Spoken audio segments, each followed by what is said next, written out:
COVID-19 crisis and businesses exploring mandatory vaccination policies to ensure the health and safety of their workforce will need to tread very carefully.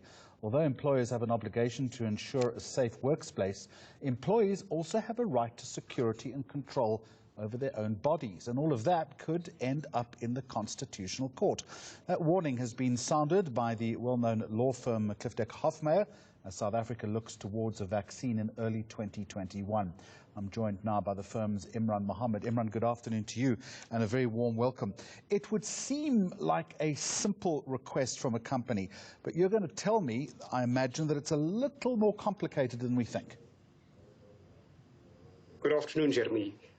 Like most issues relating to COVID, this is yet another complicated issue that's going to face business in the new year. The issue surrounding a mandatory vaccine in the absence of a law that provides for it is going to give rise to a number of issues that businesses will need to take into account. And the starting out point is going to be, well, there's an obligation on the part of an employer to ensure that there is a safe work environment, and then you've got positions of employees, and statistics are quite alarming in relation to the number of individuals who let's call it, who are anti-vaxxers. So that's going to give rise to a number of issues going forward. So let me ask you this question then. If people refuse to have the vaccine, what recourse does the company have? And conversely, if the employee kicks up a fuss and the company hits back, what recourse does the employee have? Well, if you just look at some of the stats around the anti-vaccinations, Sky News, for instance, has shown that about a third of the UK population have already been exposed to harmful vaccination conspiracy theories. The World Economic Forum did an online survey in August of this year and found that in relation to the South African context, 1 out of 3 South Africans did not want to get a COVID vaccine. So that's the backdrop in relation to the sort of resistance that there is likely to be in relation to a mandatory vaccine.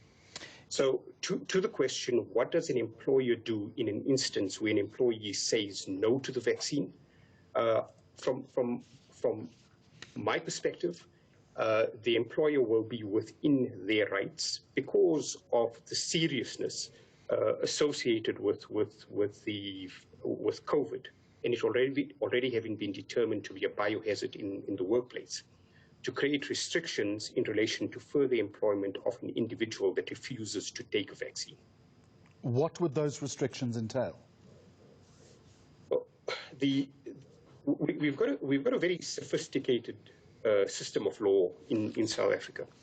An employee, for instance, that refuses to take a vaccine may place himself in a position where they could face the prospect of not having continued employment with an employer because the imposition of a mandatory vaccine in the workplace is seen to be lawful or is seen to be reasonable. So there may be those issues that arise in relation to security of employment for employees. Well, from the perspective of an employee, I'm glad that we have flagged the issue. Again, President Ramaphosa saying last night that we're likely to get the vaccine in this country in the early part of next year, 2021, and I guess that becomes next year's problem. Thank you very much for joining us. Director at Cliffdeck-Hofmeyr, Imraan Mahomed, appreciate your time. This is Tuesday Lunchtime. Still to come on the program, the DStv Premiership returns tonight. TS Galaxy look to take advantage of a troubled and mourning Mamelodi Sundowns.